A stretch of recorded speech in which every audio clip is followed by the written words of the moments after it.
Hi friends, welcome to மா stories. எவ்வளோ ஷோராக உங்களுக்கு பிடிக்கும் லைக் பண்ணுங்கள், ஷேர் பண்ணுங்கள், சப்ஸ்கிரைப் பண்ணுங்கள். டுடே ஸ்டோரி இஸ் தன்னம்பிக்கையை இழக்காதே. ஒரு ஆற்றங்கரையோரத்தில் ஒரு வேப்ப மரம் இருக்கு. அந்த வேப்ப மரத்தில் ஒரு தாய்ப்பறவை முட்டையிட்டு குஞ்சு பிரித்து தன்னோட குழந்தைகளோட வாழ்ந்துக்கிட்டு இருக்கு.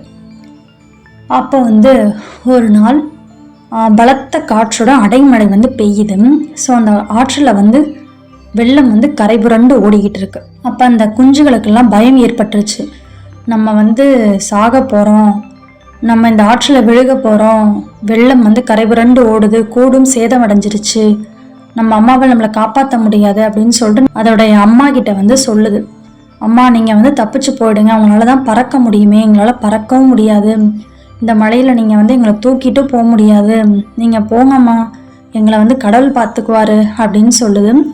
உடனே அந்த தாய் பறவைக்கு அழுகையே வந்துடுது. நம்முடைய குஞ்சுகள் இவ்வளவு அறிவாக பேசுதே அப்படின்னு கண்ணீரோட இறைவனை பிரார்த்திக்குது, தன்னம்பிக்கை இழக்காம. அப்போ அந்த வேப்ப மரத்தில் ஒரு பொந்து இருக்கு. அந்த பொந்துக்குள்ளே போய் பார்க்குது. அது நல்லா பாதுகாப்பாக இருக்கு. உடனே அந்த மழையில் ஒவ்வொரு குஞ்சுகளாக தூக்கிட்டு அந்த பொந்தில் விடுது. அந்த பொந்தில் கதப்பாக அந்த குஞ்சுகள் இருக்கு. மழை நிற்கிற வரைக்கும் அந்த தாய் பறவையும் உடம்பை சிலிப்பிக்கிட்டு பார்த்துக்கிட்டு இருக்கும். மழை நின்ன பிறகு போய் உணவு எடுத்துகிட்டு தன்னோட குஞ்சுகளுக்கு கொடுக்குது. தன்னோட குஞ்சுகளும் வயிறார உண்டுச்சு.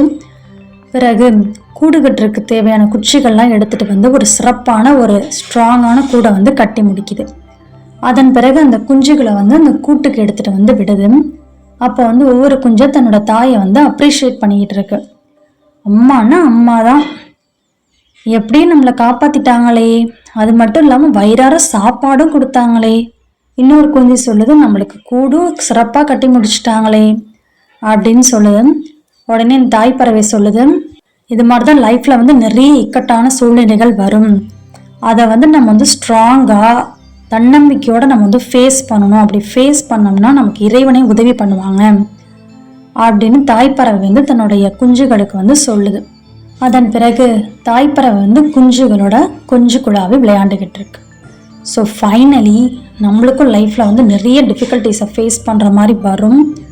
அப்போல்லாம் நம்ம தன்னம்பிக்கை இழக்காமல் இருந்தோம்னா கடவுள் கண்டிப்பாக நமக்கு உதவி பண்ணுவார். அதன் மூலமாக தான் நம்ம நிறைய ப்ராப்ளம்ஸை ஃபேஸ் பண்ணி இவ்வளோ தூரம் வந்திருக்கோம். இன்னமும் தன்னம்பிக்கையோடு இருந்து எல்லா ப்ராப்ளம்ஸும் ஃபேஸ் பண்ணி அதை ஓவர் கம் பண்ணி வந்தோம்னா நம்ம வாழ்க்கையில் கண்டிப்பாக முன்னேறுவோம். ஸோ ஃபைனலி தன்னம்பிக்கை இழக்காதே. தேங்க்யூ.